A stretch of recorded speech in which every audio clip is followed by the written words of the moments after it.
Algumas pessoas se gabam de serem chamadas de cristãs, mas se a nossa conduta não está à altura das normas cristãs, atrairemos sobre nós a condenação. Em Apocalipse 3:1, lemos: Tens nome de que vives e estás morto. Não basta ir à igreja.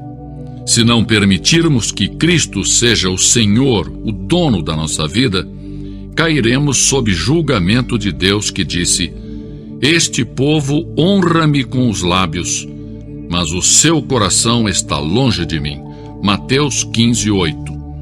É fácil deixar-se levar por uma corrente de entusiasmo religioso sem ter uma experiência viva e pessoal com Deus. Este mundo hostil se acha infestado de agressão, de ódio, de intriga. Os maus prosperam e em muitas partes do mundo os justos padecem. O povo se acha confuso, inseguro, se sente até azarado. Talvez nunca houve tanta prosperidade econômica acompanhada de tanta infelicidade, falta de autodomínio, rebelião. O mundo está louco e clama pedindo a paz e a verdade. Deus derramou sobre um povo todo tipo de bênçãos, mas esse povo havia perdido a saúde espiritual. No meio desse povo se levantou o profeta Abacuque e clamou: Aviva, ó Senhor, a tua obra no meio dos anos. Abacuque 3:2. Talvez você pergunte: mas como obter a renovação e o despertamento? Que passos tenho que seguir para alcançá-lo? Primeiro, você deve fazer uma oração fervorosa. A Bíblia diz: se o meu povo, que se chama pelo meu nome, se humilhar e orar e buscar a minha face e se desviar dos seus maus caminhos, então, diz o Senhor, eu ouvirei dos céus, perdoarei os seus pecados e sararei a sua terra. Segundo Crônicas 7:14. Deve haver um anseio profundo de avivamento, não um simples balbuciar de palavras ou palavreado religioso. É preciso que haja oração intensa e fervorosa. A Bíblia diz: a súplica de um justo pode muito nos seus efeitos. Tiago 5:16. Que a sua alma esteja em agonia, que corram as lágrimas, que o seu coração se angustie pelos perdidos. A palavra de Deus diz: aquele que sai chorando, levando a semente para semear, voltará com cânticos de júbilo, trazendo consigo os seus molhos. Salmos 126:6. Segundo, nós temos que abandonar os nossos pecados. A Bíblia é clara: deixe o ímpio o seu caminho e o homem maligno os seus pensamentos. Volte-se ao Senhor. Isaías 55:7. Mas antes de começar o avivamento, tem que cessar entre os crentes as disputas, prejuízos, má vontade, inveja, ciúmes, amargura, crentes criticando uns aos outros. Porque o mundo se acha perdido perante tantas discórdias, lutas e intolerância entre aqueles que dizem pertencer a Cristo. O despertamento deve começar no coração dos crentes, antes que o Evangelho possa chegar com eficácia ao mundo. Quando os discípulos de Cristo deixarem as suas discórdias e egoísmo e confessarem os seus pecados, então deixarão que o Espírito Santo os encham. Então se produz o avivamento. Temos que abandonar os nossos maus caminhos. O Espírito de Deus não pode atuar em um clima de dissensão, discórdia e disputas. Devemos nos despojar da nossa mesquinharia, das nossas miudezas, dos nossos caprichos. O inimigo das nossas almas tem debilitado a eficácia da igreja porque temos nos especializado em controvérsias, em dissensões, e não temos andado chorando e levando a semente preciosa. Salmo 126, 6.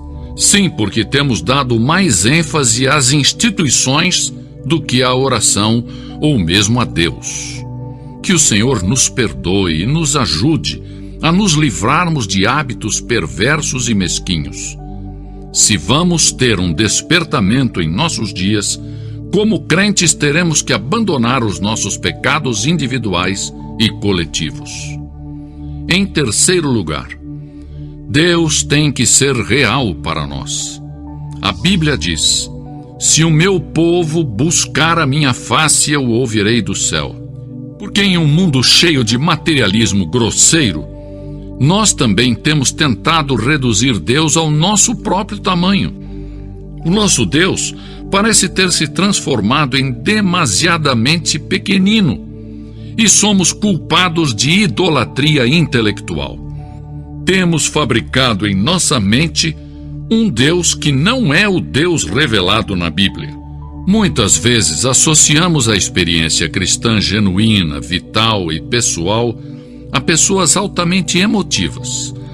Muitos chegam a dizer: é bom ir à igreja, viver uma vida decente, sim, mas eu não estou disposto a ser fanático. Consideram que a fé cristã é uma mania, algo demente. O cristianismo tem alguma importância? Sim, o cristianismo tem suprema importância. É algo importante? Sim, é tudo. Sem a fé cristã, não vale a pena. É vital. Você pode conhecer a Deus. Milhares de cristãos afirmam com certeza: eu sei que já passei da morte para a vida. 1 João 3,14. Eu sei em quem tenho crido. 2 Timóteo 1,12. Lemos em João 7,17: se alguém quiser fazer a vontade de Deus, há de saber se a doutrina é dele. Precisamos de um reavivamento da fé cristã, da experiência cristã, do andar com Deus. Deus tem dito: se o meu povo buscar a minha face. Se de novo descobrirmos que Ele é santo, justo, real, absoluto e pessoal, e que é um Deus de amor e de misericórdia, esta realidade será transferida ao mundo e o avivamento então virá.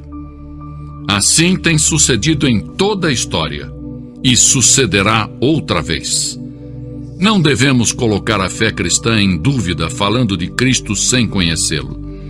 Não vamos fechar a porta da igreja com a chave da inconsistência, impedindo que os perdidos venham a Cristo.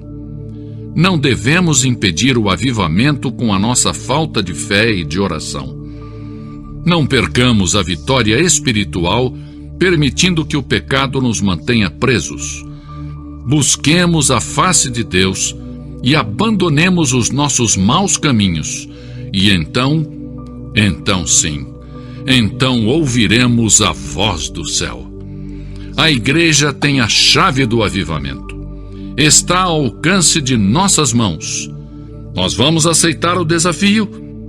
Teremos coragem de pagar o preço?